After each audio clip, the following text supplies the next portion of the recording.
Friends welcome bank two माय channel. तो भाई मैंने मुझे सौम्य आपको स्वागत कर स्टार्ट सौम्य डीजे ब्लॉग चैनल को। तो भाई मैंने आज भिडियो आपने अच्छी साई प्रो डीजे। तो भाई मैंने किसी दिन पूर्व मुझे भिडियो देखी मैं बुकिंग कराई जाती साई प्रो डीजे को। तो भाई से मैरेज बैग आज भाई मंगलवार। तो भाई मैंने आज भिडियो आपको देखा केमी कौन भाई प्रसन्न होगी केमी कौन साई प्रो डीजे ऑपरेटिंग करुँची। तो भाई मैंने डीजे भल लगे निहाती लाइक शेयर सब्सक्राइब करेंगे। तो भाई मैंने बर्तमान भिडियो स्टार्ट करिए। Hello friends Jagannath. तो भाई मैंने केमी आप भल थे। तो बाकी आम बरजाती जाऊँ तो सांग मैंने देखते पेडिटर पार्टी कर देखो देखिए आम सांग मैंने पेडिटर पार्टी कर देखिए राहुल हागे दियो बर भाई जेहेतु हाई कर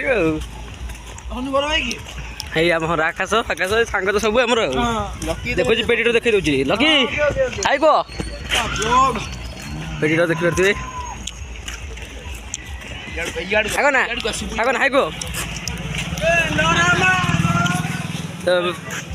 तो बड़ आकार भाई अच्छी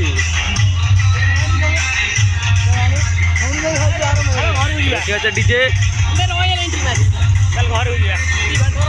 बड़ भाई हाई कह राहुल भाई बड़ भाई कह रॉयल एंट्री ने सामने डीजे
दुनिया में कसी हुई सैया